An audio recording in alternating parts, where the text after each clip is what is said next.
Hello friends, कैसे हैं आप सब लोग। आई होप बहुत बढ़िया होंगे।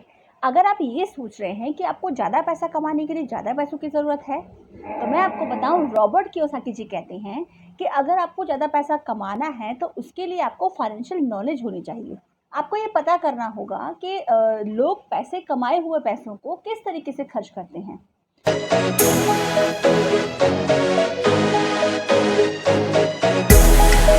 मतलब ये कि लोगों को 3 तरीके की कैटेगरी में डिवाइड किया गया है। पहला गरीब आदमी, दूसरा मिडिल क्लास वाला आदमी और तीसरा अमीर आदमी। अब हमें ये चेक करना होगा, हमें इनका इनकम स्टेटमेंट चेक करना होगा कि ये लोग आखिर अपना कमाया हुआ पैसा खर्च कहाँ करते हैं, और इसीलिए इनका स्टेटस चेंज है। रॉबर्ट कियोसाकी जी कहते हैं कि फाइनेंस को समझने के लिए हमें 3 चीज़ों पर ध्यान रखना होगा। सबसे पहला इनकम स्टेटमेंट, दूसरा हमारा बैलेंस शीट और तीसरा हमारा कैश फ्लो। अब हम बात करते हैं गरीब आदमी की। एक गरीब आदमी जो है वो सिर्फ अपना इनकम स्टेटमेंट चेक करता है। ये बहुत आसान है। इनकम स्टेटमेंट का मतलब इसमें 2 चीज़ें आती हैं। इनकम स्टेटमेंट हर लोग बनाते हैं। पहला आपका इनकम, दूसरा जो कि आपके जॉब से आ रहा होगा आपका सैलरी, और दूसरा आपके एक्सपेंसेस यानी कि खर्चे जिसको आप डेली यूज़ में करते हैं, किस लिए आप खर्च करते हैं, वो उसमें आता है एक्सपेंसेस में।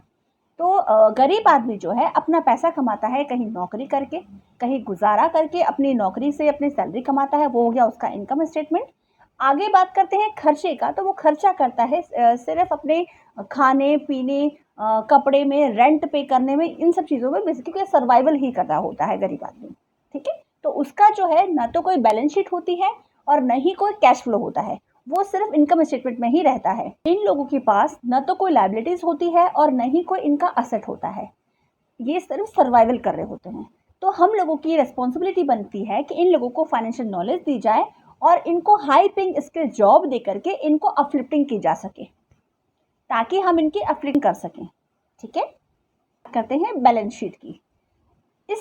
इस बैलेंस शीट को मेंटेन करने के लिए मिडिल क्लास वाले और अमीर लोग दोनों तरीके से लोग कर सकते हैं। बैलेंस शीट में 2 चीज़ें आती हैं। पहला कि आपके जो असेट और दूसरा आपकी लायबिलिटीज़। असेट वो चीज़ें हैं जिससे आपके पॉकेट में पैसा जाता है। मतलब ये कि आपने अपनी कोई रेंटल प्रॉपर्टी है, उससे आपको कुछ पैसा आ रहा है, तो ये आपका असेट हो गया। दूसरा असेट आपका ये हो सकता है कि आपने कोई फ्रेंचाइजी ले रखी है या कोई बिजनेस ऐसा है जिससे आपको बहुत कम मेहनत करना पड़ता है, लेकिन वहाँ से भी आपको अच्छा खासा रेवेन्यू आता है, तो वो हो गया आपका असेट। दूसरा कॉलम आता है बैलेंस शीट में, वो है लायबिलिटीज़। अब अक्सर होता क्या है, मिडिल क्लास वाले लोग अक्सर अपनी लायबिलिटीज़ ही बढ़ा रहे होते हैं। लायबिलिटी का मतलब जिसमें से जिसको खरीदने के बाद आपके जेब से पैसा वापस जा रहा होता है, उसको बोलते हैं लायबिलिटीज़। मतलब ये कि एक इंसान जो मिडिल क्लास से बिलोंग करता है, एग्जाम्पल, अगर आपने कोई कार खरीदी है पर्सनल यूज़ के लिए, तो उसको चलाने के लिए आपको पेट्रोल चाहिए, प्लस उसके मेंटेनेंस के लिए आपको पैसा चाहिए, प्लस उसको मेंटेन करने के लिए लगातार आपकी जेब से पैसा जाता जा रहा है। जब ये पैसा जाता है आपकी जेब से तो इसको लायबिलिटी कहते हैं। अगर आपने लोन पर ले रखी है तो उसको चुकाने के लिए आपको पेमेंट देना होता है, तो हर तरीके से वो कार आपके लिए एक लायबिलिटी है। लेकिन अगर वही कार आपने टैक्सी की तरह यूज़ करने के लिए उसको किराए पर चढ़ा दिया, तो वो ही कार आपके लिए असेट बन जाती है। तो आपको ये पता होना चाहिए कि हमें असेट बढ़ाने हैं या लायबिलिटीज़। अक्सर मिडिल क्लास वाले लोग अपनी लायबिलिटीज़ ही बढ़ा रहे होते हैं। एक और एग्जांपल से बात करते हैं कि अगर आपने अपना पर्सनल यूज़ के लिए घर लिया है तो वो भी आपकी लायबिलिटी है, क्योंकि उसके भी मेंटेनेंस चार्ज आपको देना होगा, और अगर आपने उसको लोन पर लिया है तो उसका भी ईएमआई आपको पे करना होगा। इसलिए मिडिल क्लास वाला इंसान इनकम में, बैलेंस शीट में असेट वाला कॉलम तो खाली रह जाता है और वो सिर्फ लायबिलिटीज़ बढ़ाने में ही लगा रहता है। और हर दिन नई लायबिलिटी, यानी कि कभी आईफोन लिया है उसकी ईएमआई भरना है, कभी कुछ महंगी महंगी चीज़ें घर में, फ्रिज, एसी, कूलर, ऐसी ऐसी चीज़ों को इकट्ठा करता रहता है। जो ये लोग हर महीने अपनी लायबिलिटी को बढ़ाते रहते हैं। एक लोन का पूरा नहीं हुआ कि दूसरा लोन, इनको लगता है कि कौन सी बड़ी ईएमआई देना कौन सी बड़ी बात है। इसलिए ये धीरे धीरे करके अपने ऊपर लायबिलिटी बढ़ाते रहते हैं और इसी रेट रेस में फंस जाते हैं, क्योंकि इन्होंने अपनी लायबिलिटी बढ़ा ली होती है। इसलिए इनके ऊपर हाउस लोन होता है, पर्सनल लोन होता है, कार लोन होता है, क्रेडिट कार्ड लोन होता है। इसलिए इनका असेट वाला कॉलम तो बिल्कुल खाली ही रह जाता है और लायबिलिटीज़ वाला कॉलम बैलेंस शीट में बहुत फुल भर जाता है इनका। अब बात करते हैं नंबर 3 कैटेगरी, और वो है अमीर लोगों की कैटेगरी। ये लोग ना अपने फाइनेंस के मास्टर होते हैं और अपने फाइनेंस को बहुत स्मार्टली हैंडल करना जानते हैं। इनकी इनकम या तो जॉब से आ रही होती है या फिर ऐसा कोई बिजनेस से आ रही होती है जहाँ से इनको अच्छा खासा रेवेन्यू आता है।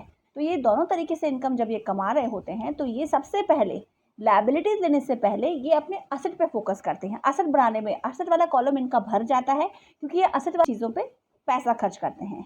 असेट के लिए for example real estate, stocks, bonds, notes, इन चीज़ों में पैसा खर्च करते हैं और इस वजह से इनसे जो रिटर्न आना शुरू होता है इन लोगों को, उससे फिर ये और असेट करते हैं, खरीदते हैं और असेट खरीदने के बाद फिर ये धीरे धीरे अपनी लायबिलिटीज़ भी लेना शुरू करते हैं जिससे कि ये अपना इनकम टैक्स भी बचा पाए। इसलिए इन अमीर लोगों की कैटेगरी वाले लोगों में, अमीर लोगों की कैटेगरी में जो लोग आते हैं उनका इनकम स्टेटमेंट के साथ बैलेंस शीट में असेट वाला कॉलम भरपूर भरा होता है और ये सबसे पहले फोकस करते हैं इनकम को कैसे बढ़ाया जाए। खुद इनकम करते हैं, उन पैसों से कभी भी अपने शौक पूरे नहीं करते। ये उन पैसों से पहले अपने लिए इनकम के सोर्स खड़े करते हैं जहाँ से पैसे आए। इसलिए पहले एसेट क्रिएट करते हैं, उसके बाद उनके जो पैसा आता है और पैसा आता है उसी पैसों से ये अपने शौक पूरे करते हैं और लाइबिलिटीज़ लेकर के अपने टैक्स को भी बचा लेते हैं। तो इसीलिए ये हुई ना स्मार्ट बात। इसलिए आपसे कहती हूँ कि हमेशा अपने मैनेजमेंट, अपने फाइनेंस को मैनेज करना सीखिए। तो ये आज की वीडियो, इस वीडियो से मेरे हिसाब से इस वीडियो से आपको बहुत कुछ वैल्यू मिली होगी। अगर आपको थोड़ी भी वैल्यू मिली हो तो प्लीज़ इस वीडियो को ज़्यादा से ज़्यादा लोगों तक शेयर करें ताकि आप भी मिडिल क्लास से निकल करके हाई क्लास में यानी कि अमीर लोगों की कैटेगरी में आ सकें। ठीक है, यही है अमीर लोगों का सीक्रेट। और इस वीडियो को सब्सक्राइब करें, लाइक करें और चैनल पे अगर नए हैं सब्सक्राइब ज़रूर करिएगा। Thanks for watching my video. Take care, bye bye.